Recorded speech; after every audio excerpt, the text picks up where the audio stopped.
This next story is of a man from decades past, whose name is a child's worst nightmare. Joseph Kony, Uganda's rebel leader who became synonymous with brutal conflict and human rights abuses. After decades of crime and abuse, the founder and leader of the Lord's Resistance Army is standing trial. He faces the scrutiny of the International Criminal Court as it began hearings on his alleged war crimes earlier this month.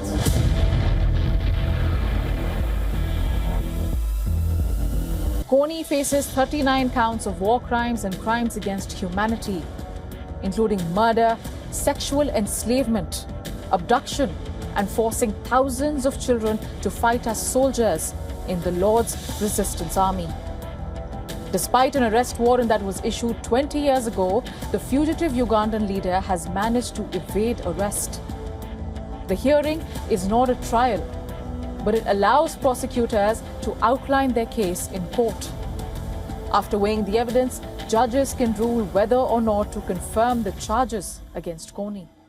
Feels like the entire proceedings are moot, only serve academic purposes.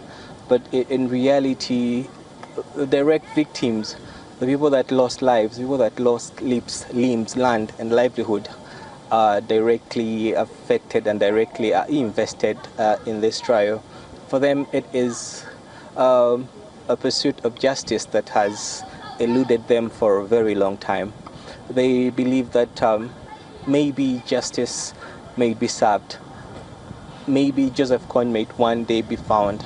And if the proceedings ongoing, then I don't think it hurts to have the ball rolling, the ball of justice rolling.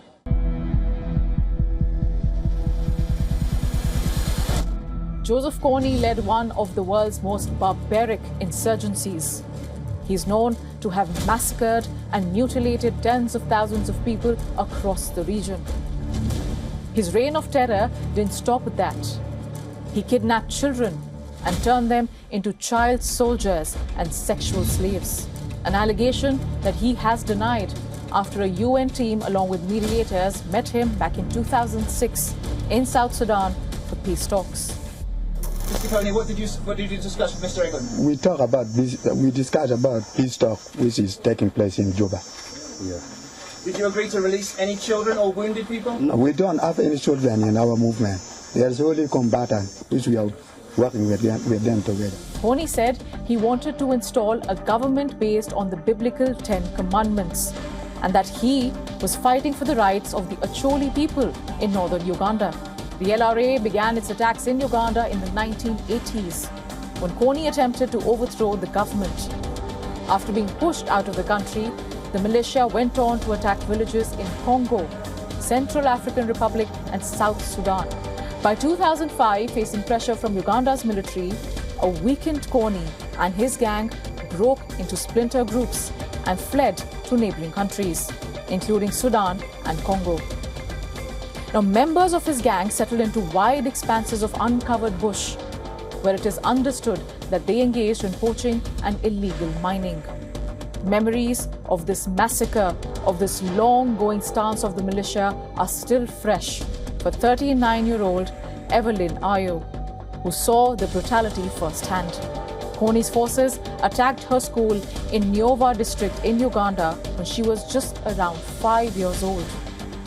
Recounting her horror, Ayo says, and I'm quoting her here, "The rebels raided the school, killed and cooked our teachers in big drums, and we, the children, were forced to eat their remains. For many years now, I do not see well. All I see is blood." Every evening, Ayo left her village in northern Uganda, trekking with thousands of other children known as night commuters, hoping to escape the horrors of Joseph Kony and his Lord's Resistance Army. 34 years later, Ayo is among those who are following the case on her radio, thousands of miles from the courtroom at The Hague. Ayo worries that the world has too quickly forgotten the extreme trauma suffered at the hands of Joseph Kony's forces. She hopes he will one day see real justice. The ICC's confirmation of charges hearing comes 20 years after it issued an arrest warrant for Kony. The court believes Joseph Kony inflicted horrors on Ugandan society that still echo 2 decades later. Prosecutors have showed multiple graphic videos of the destruction that they claimed was wrought by the LRA. The hearing has been an unprecedented one, as it was held without the accused. When looking holistically at the evidence,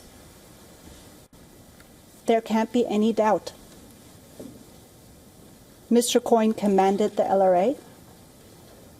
He and his co-perpetrators used the apparatus of power that was the LRA to control their fighters, subjugating them to their will,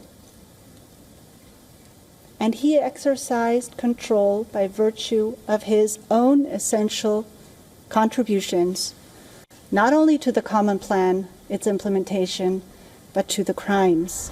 Many in Uganda are following the proceedings against Joseph Kony, particularly those who are seeking to rebuild their shattered lives. Some victims say that the hearing brings some sense of comfort, but a stronger undercurrent sentiment is this: will this step by the ICC actually yield something? Or even 20 years later, will it go in vain?